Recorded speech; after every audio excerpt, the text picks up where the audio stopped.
Hey guys, Sheri Richardson from Exotic Gardening, Experimental Homesteader, SheriAnnRicherson.com, and biannualblogwithhomepassion.com, and welcome to our daily vlog.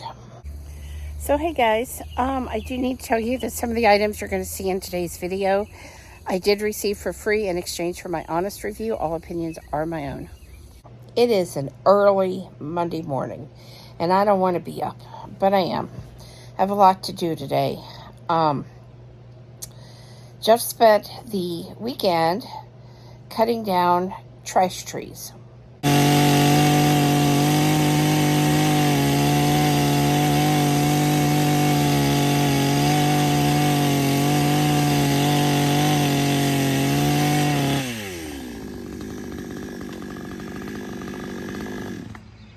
Now, some of you may be wondering exactly what a trash tree is. A trash tree is a tree that has voluntarily grown that we don't want. One of them is one that I call a peanut butter tree. I don't know actually what it's called. But if you break the stems or you tear the leaves, it smells like peanut butter. Jeff calls it a stink tree. But botanically, I don't know what it is. I do know that they grow every place, and the smell really, really bothers me. We also had some maple trees he took down. And again, maple trees are something that if you have them, those little helicopter-looking seeds go everywhere, and you have an abundance of maple seeds. So we also went to the Matter Park Gardens and watered the Blue Star Garden and the Garden Club of Marion Garden, along with a few gardens along the way that looked like the plants really needed to have some water. So this morning I got up and I have a ton of things on my list. I've got a load of laundry started because we didn't have time this weekend to do that. I still have some herbs in the dehydrator, so I've got that running. I'm hoping to get those dehydrated and out of there because I want to put in the cherries that I picked and dehydrate those, because the barbecue sauce recipe that I have actually calls for the use of dehydrated cherries. So right now, I'm on my way out to deal with the chickens and the goats. Okay, so the chickens are in their tractor, and they're going to come out. I have put new food out for them. It is over there. And as you can see, they are going to go absolutely nuts for that food. So I put it over here because they're going to end up knocking the feeder over. And when they do, it will go on the ground, and then they will spend their time pecking over in this area, which is exactly what I want. I want to get that picked up.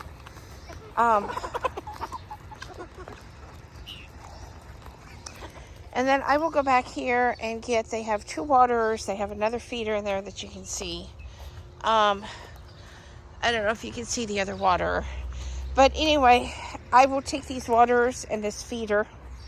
I will access through up here, and I will take those in the house and wash them out, bring them some fresh, cool water. And I got this shade sale at one of those bargain bin places, that gets the stuff from Amazon, and they dump it on the table, and you get it for a certain price. I actually got it to cover the front door. And then I got to thinking about the chickens and the fact that part of this chicken tractor is metal, and thinking that it could provide some extra shade for them. And it has worked out really, really well. I also went ahead and moved the chicken tractor this morning so that they had fresh grass inside. This is what the area had looked like, part of it. So they really eat up the grass and stuff in here when they're locked up at night. Now they are still over here eating and as I said, they knocked the dish over, so I'm going to go ahead and take that away because there's what's left of their grain. And they're all running up here right now, probably looking for the water or realizing that their tractor has been moved. But they will come back down here and get the grain. So the birds that look like they have no feathers on their neck, there's 2 of them right there going around the corner. Those are guineas. So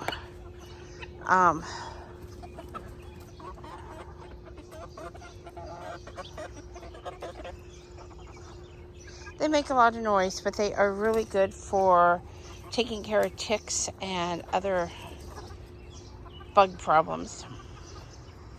Okay, see what I mean? They're going right back down there so they can get what's left of that grain.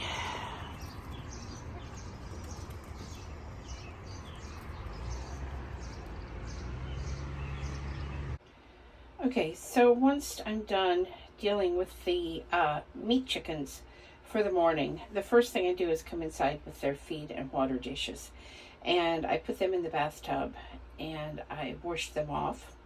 Sometimes I use soap and water, sometimes I just use hot water and spray them down. It depends on exactly how dirty they might be. Sometimes these can get really, really nasty, especially after they've been in the chicken tractor overnight. They weren't too bad today. I've got some staining on my water dish from use over the years. But again, it's not too bad, and it's something that I know is going to happen. So I kind of expect it to. And these will sit here and dry so that they are ready when I switch out the water this afternoon and again this evening, and then when I feed this evening to get them to go back in the chicken tractor for the night. Okay, so I'm in the barn. This is Ferdinand. He is our buck. And over here we have a Bailey's. We also have quite a few cobwebs and dust. That's normal. But we have Bailey's, and she's waiting on her grain. They're both waiting on their hay. Well, hello, Bailey's. Are you going to talk? No? No? Okay. Let's see if we can get Ferdinand to do anything. You can talk, Ferdinand? Oh, you're going to stick your tongue out, are you? No? You don't feel like being cute today? You don't feel like being cute? Sometimes he will stick his tongue out and make funny noises. There he goes. There he goes. You're not going to do it where we can see it on camera, huh? Yeah, there you go. Okay. And over here, we have our chickens that I'm going to let out for the day. That's Rooster Cogburn and the girls. We put these boards up because we have some predator issues. And we also have part of our barn that needs to be repaired. So, oops. I'm going to get down here and get this. Get that back on. Open this up. And most likely they will run out to the pasture. I don't know. They seem to know that I've got a camera or something. Maybe if I step away. Okay. There they go.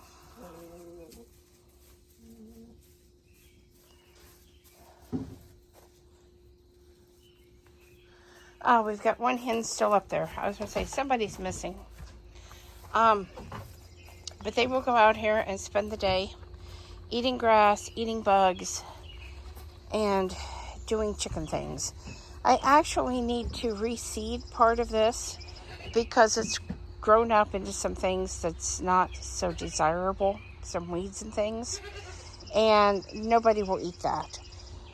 So I didn't get it done this spring, so hopefully next spring I can get that done. I was kind of waiting to see if the last chick was going to come out here. Chick, chick, chick, chick, chick, chick, chick. You going to come out? Come on, girl. I don't think she's going to. I think she's saying, get the heck out of here. Okay, so I've been feeding Bailey's in this mineral bucket. And I give her some organic kelp. I give her a little bit of diatomaceous earth. I also give her some sunflower seed, some goat treat, and then of course her organic grain. And we just dump all that in there. She really seems to like this, and it seems to go over really well with her. So, this is what her whole body actually looks like. And the reason I started using this is because her feed dish, she kept flipping, and we don't have a wooden bar in here to put the feed dish on. So the bucket, she doesn't flip, and so we're not losing stuff down in the bedding. And also because it encourages her to go after some of the regular mineral. I know the kelp has everything she needs, but I also like them to have regular goat mineral. I have salt blocks. I have 2 different salt blocks for her. And then, of course, I have her hay up here. And this is a good alfalfa hay. It's in there. She picks through it and takes what she wants. But once she eats her grain, I will get her outside and let her have some grass and stuff for the day. I don't let her outside before she eats the grain, because if the chickens get in here, they will eat all of her grain and she won't get it. And they have their own grain, so they don't need hers. She needs hers. Okay, so next on the list is coming inside the cold frame and doing some watering. I do already have the hose hooked up, and I have been doing some watering. I do need to tell you that I did receive that Back to the Roots planter and this bean tower for free in exchange for my honest review. The bean tower did come from Gurney's. Please excuse the mess in here. But I have already watered the bean tower, and as you can see, the beans are doing really, really well. I have some celery in there. I have some rat's tail radish in there. The cucumber seed didn't seem to come up, but I have some cucamelons coming, and I'm going to put those in here as well. I did accidentally plant some bush beans in here. I know that's not really funny, but I did. So I also have some new bean seed coming because a critter got into our big garden and ate everything. So I'm going to add some pole bean seeds. It was my mistake. As you can see, the bush beans do kind of grow, but not really in the same way as what a pole bean would. So back here, my potatoes are growing like crazy, and I've got to get them covered, both in the big garden and in these planters. So I've got to get them covered up because you don't want your potatoes exposed like this. Green potatoes are very, very bad for us to eat. So what I think I'm going to do, I've got an old piece of fencing, and I think I'm going to pull these a little closer together, put the fencing around it to help hold the straw in, and then I'm just going to stack some straw on top. Now, in this Back to the Roots self-watering planter, which I did get for free in exchange for my honest review, we have these little containers here, and almost every day I have to refill them with water. I also have some watermelon growing. We've had some critters digging in these, but at least that is a weed. At least, yes. Look at that. This is some of the straw. Where did that go? This is some of the straw actually sprouting because they didn't get all the wheat picked out of the straw. And so that's what that looks like. Now, some people say, oh, I'm going to use hay on my garden. Okay, you just saw what straw can do. Hay will be a lot worse because hay is absolutely full of weed seed. So you can do what you want, but straw is the correct thing to use, and hay is the incorrect thing to use if you want to try to be weed free. I have been keeping the frost cover over the plants at night, only because, like I said, we've got a critter issue, and we are trying to take care of that by live trapping them. But some of them get past the traps and still get in here and create some damage. So the frost cover doesn't completely keep them off, but it helps. And some will just go away. Some will just figure out how to tunnel underneath. Anyway, I've got some thistle in here I need to clean up and some other weeds. But I wanted to show you the plants, and I also wanted to tell you that I did harvest the herbs this weekend, so that's why they look so small and cut back, and you can see where the cuts are. This is oregano. This is pineapple sage. This is a cabbage that keeps getting eaten and keeps insisting it's going to grow back. This is a cabbage that hasn't been touched, so you can see the difference. Another cabbage that hasn't been touched, and a cabbage that has been eaten on. This is celery. And I have to tell you, this is the best, biggest celery that I think I have ever grown. I really feel like it loves the heat and the extra water inside of here. I mean, look at that. You can tell that is just huge. Rosemary down here. And then I have, this Swiss chard is all from one container of Swiss chard that I bought, one pack. And I separated out the plants. Other than three of these I grew because those plants I separated didn't make it. So the Ford Hook chard back there that you see, and this little tiny one up here, and then the little tiny one back there are ones that I grew from seed and planted myself. But I have had 4 harvests since planting this from this little bit of chard. So that's really great, and that kind of tells you, you know, if you only have a limited space, there are things you can grow. It doesn't take a lot of money to grow a lot of things, and you can still get a harvest. So I need to walk back here before I show you the rest of this, and I need to move the water to this other container.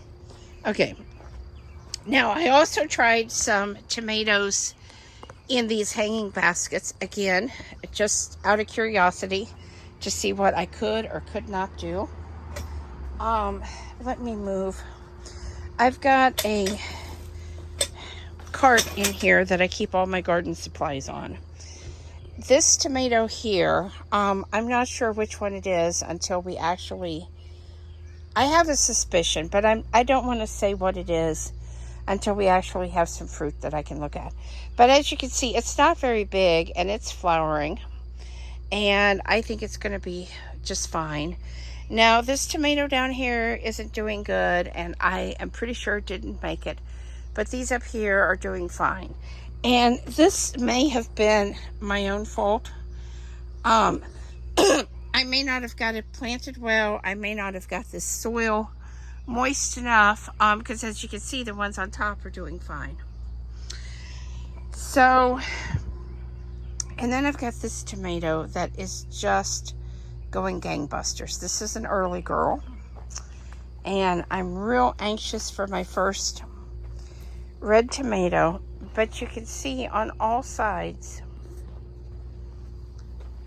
how absolutely wonderful and prolific this plant is. So, if you're wondering about these, sometimes the movements and the sounds from these will scare critters off.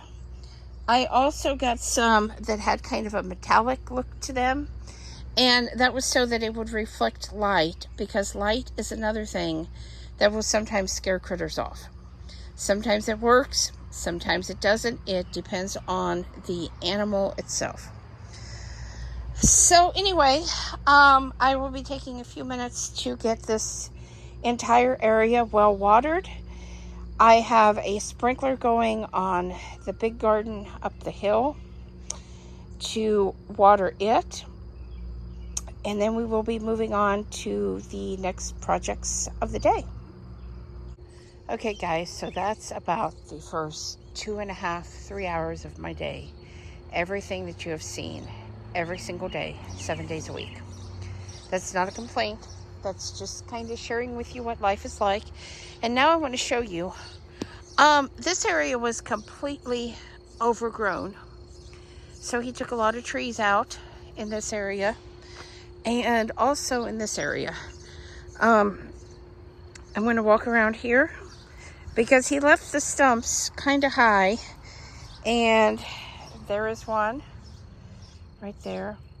We're going to go back and take care of those stumps, but with the chainsaw, he didn't want to get too close to the ground. You can see one in there. There are several others in through here. And then the same thing over here.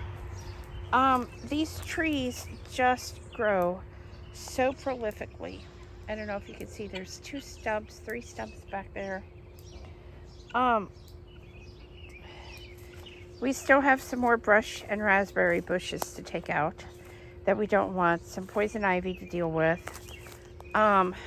We had a tree that actually came down. But as you can see, there's a stump back there. There's one all the way back there, up over here. There is still more to take out, but he was able to dig out 2 of my grapevines, which I'm so happy about because I thought we had lost them. This is a purple seeded grape, and it came with the house. And then up here, once we get this cleaned up, I will put them back on the grape arbor right there. But up here, we have a white seeded grape. And these make, you can see the grapevine up there. These make the absolute best juice that you can then use for other things. The other area he worked on was over here. We tore quite a bit of the picket fencing out that was basically disintegrating. I had a wisteria vine. You can see it up there. It literally has taken over, and it has gotten up into the apple trees. I'll show you that as we get closer. And then it's all over the ground, and these trees were here, and they weren't something that I could just easily, that's a piece of the picket fence that's left that's going to come out. But this is not something that I can easily just take out. And they seem to have just shot up in this area. This is a piece of the wisteria. There's another one over there. And as you can see, it was going all the way up in this apple tree and killing it. I have a lot of dead growth on these lower branches of this apple tree. But then on up, I have green, and the same thing with the smaller one. So getting these trees out and getting this wisteria out, I think, is really important. And then getting these apple trees cut down, because they were only supposed to be about 10 feet tall. And I want to cut these back so that they're more dwarf in size. And here's some more trees. Like I said, they're everywhere on this property. And they have to go. So this is what has happened over the years. When we moved here, this was all grass. And because of the wisteria, there's some more of it, just taking over, it has completely changed the landscape under these trees. The other thing that I wanted to show you that I don't know if you can see, this is my cherry tree. We've still got quite a few cherries to pick. You can see some dead wisteria up there that I cut back, and I couldn't get the vine down, but that's okay because there's some more of it. He's going to cut this cherry tree back so that I am able to actually safely reach all of the cherries and gather them. So this whole area, the same thing with the pear trees. This is an Asian pear and it is just huge. So not something that I can easily get to the fruit because it's grown so high. And the same thing over here. Like I said, we have a lot of weeds and a lot of things we need to cut back. But I don't know if you can see those peaches up there. They're up there. We've just got to get the dead off where it has been strangled and hasn't got proper sun because of that wisteria vine and these trees that have grown up. And then hopefully all these fruit trees will be okay and we can start getting some harvest again. That would be really nice. So anyway, guys, I'm going to cut the video off here because it's pretty long. And like I said, I have other things to do today. Picking some more cherries, dehydrating some cherries. I want to use the sourdough starter that I have going to make some of those sourdough butter biscuits that we like so well. I've still got to get in contact with my boss and see if there's anything she needs today. And I've also got to work on a blog post that is coming out about my Gurney's collaboration that I did and the items that they sent and what I think of them. So an awful lot still going on today. Please subscribe, thumbs up, thumbs down, comments below. Thanks for watching and have a fantastic day.